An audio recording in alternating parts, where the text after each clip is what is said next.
Bonjour à tous les amis, alors on se retrouve pour la 26e, pour les pronostics de la 26e journée de Ligue 1.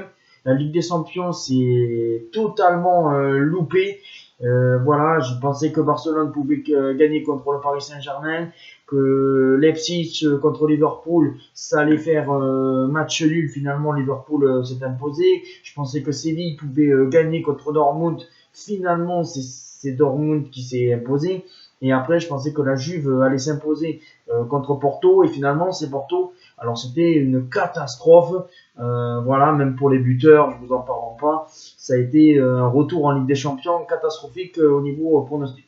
En Ligue 1, bon, on est sur une période où on était bon, mais la semaine dernière, on a eu que 4 bons pronostics sur 10. Et là, on va essayer de faire au moins un 5 ou un 6 sur 10. Et on est parti avec des matchs demain soir, vendredi, deux matchs le samedi, dont un qui est à 13h et un à 17h, et après tous les matchs de dimanche. Alors on va commencer par un Brest contre Lyon. Lyon qui a perdu à domicile la semaine dernière contre une belle équipe de Montpellier. Brest qui est compliqué, c'est compliqué de gagner au stade Le Blé à Brest. Alors, surtout que les dernières confrontations entre Brest et Lyon se concluent souvent sur des matchs nuls ou sur des courtes victoires de Lyon. Mais là, je pense que c'est à Brest. Je pense que Lyon, ça y est, ils ont du mal à être offensivement. Alors, je partirais sur un match nul 1-1 entre Brest et Lyon, qui n'arrangerait pas Lyon pour la course au titre. Puis après, nous avons un Saint-Etienne contre Reims. Et là, je pense que Saint-Etienne va continuer sur sa continuité de gagner des victoires pour enchaîner et pour se donner de l'air en championnat. Parce que c'est une équipe de Reims qui est quand même assez bonne dans l'ensemble. Mais je pense que Saint-Etienne va s'imposer 2-1. Voilà, parce que peut-être le nul, mais je pense que je verrai quand même Saint-Etienne s'imposer dans la douleur de but à 1. Puis après, nous avons un Nantes contre Marseille. Alors Marseille qui a gagné 3-2, qui s'est fait peur parce qu'il menait 2-3-1 à un moment donné, et que même Nice aurait pu revenir à 3 partout. Je trouve de mettre des jeunes, ça apporte beaucoup. On a vu que Kawi a été très bon. Luis Enrique, il apporte. Dimitri Payet au numéro 10, c'est bon. Nantes, ils ont gagné la semaine dernière contre Angers. Et bon voilà, on sait que Nantes face à Marseille, je ne les vois pas à domicile renouveler une victoire. Mais je pense que Marseille peut s'appuyer sur sa victoire contre Nice pour gagner encore avec des jeunes. Pourquoi pas le retour quand même de Thauvin, mais avec des jeunes qui ont de la niaque. Une victoire 3-1 de Marseille à Nantes me semble tout à fait logique. Puis après, nous avons un Montpellier contre Rennes. Et je pense que ça va être un match compliqué. Les Rennais, voilà, c'est le montagne russe cette saison. À un moment donné, ils étaient super bien partis. Après, ça faisait 5 matchs ou 6 matchs qu'ils avaient pu gagner. Ils ont regagné. Et là, ils sont de nouveau sur une dynamique quand même assez négative face à Montpellier qui a stoppé l'hémorragie il y a 2 semaines en gagnant contre Dijon. Ils ont gagné en faisant un match vraiment très très bon contre Lyon au Groupama Stadium. Alors, je pense que quand même Montpellier à la motion devrait s'imposer 1-0 par la plus petite démarche contre un stade de Rennes qui continuerait pour moi de couler. Puis après, nous avons un Nice contre Metz. Alors Nice, voilà, c'est la montagne russe et tout ça, même si je pense que Saliba et Todibo, c'est une bonne défense dans l'ensemble.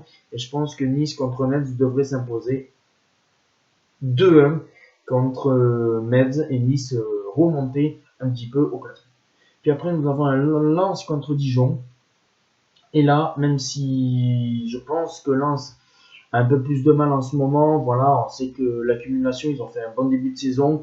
Là, ils commencent un petit peu à stagner, à être autour de la 10e place, par là. Mais Dijon, c'est quand même assez faible. Le match qu'il ne fallait pas perdre la semaine dernière contre Nîmes, ils l'ont perdu à domicile. Alors, je pense que Lens devrait s'imposer 2-1 contre Dijon. Je ne pense pas que quand même Dijon prennent des points à Lens, parce que Lens est quand même solide à domicile. Et je pense que Lens va gagner ce match de buteur.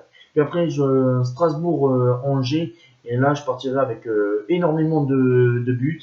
Je partirai sur un 2-2 entre Strasbourg et Angers. Parce que je pense que Strasbourg a gagné le derby contre Metz. Angers, ça leur a fait très mal la défaite contre Nantes la semaine dernière. Alors je pense que je verrai un match spectaculaire 2-2 entre Strasbourg et Angers. Puis après, nous avons un Nîmes-Bordeaux. Alors oui, Bordeaux, c'est catastrophique la semaine dernière. Ils auraient dû gagner contre Marseille parce que Bordeaux était à 11 contre 9. Voilà, c'était quand même catastrophique. Les Bordelais, voilà, il y a Adli de Bordeaux qui a dit voilà, que les dirigeants voilà, ne veulent pas viser l'Europe. Même il a dit qu'il préférait perdre contre Marseille à Bordeaux et être européen. Mais on voit Bordeaux, ça y est, Bordeaux c'est de nouveau un petit peu assez faible. Mais quand même, face à Nîmes, je pense quand même que Bordeaux devrait s'imposer par la plus petite des marges 1-0, parce que Nîmes c'est encore plus faible. Et je pense que Bordeaux devrait quand même se ressaisir avec Katen Benarfa, sinon là ça serait quand même assez grave que les Bordelais n'arrivent pas à s'imposer contre Nîmes. Puis après nous avons un Lorient contre Lille. Et Lorient en ce moment, ils font des super bons résultats, ils ont pris un point contre Monaco, ils ont réussi à battre le Paris Saint-Germain à domicile. Lorient en ce moment, ils sont sur une pente comme d'être quasiment sur le podium. Si on prend les 3 dernières journées, Lorient serait sur le podium de la Ligue 1. Face à une équipe de Lille qui a eu du mal face à Brest.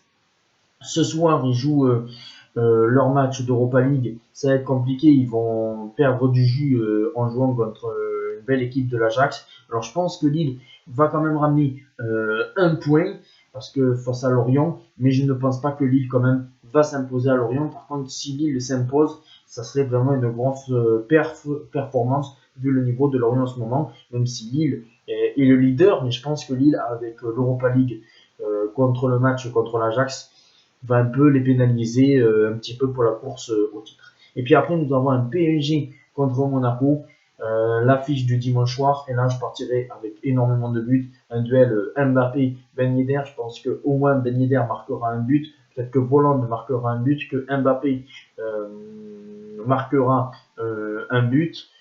Après, je mettrai peut-être un but de Kim aussi, et je partirai sur un 4-2 pour le Paris Saint-Germain. Je vois énormément de buts dans cette soirée. Ciao les amis, et dites-moi en commentaire vos pronostics de ces 10 matchs. Ciao.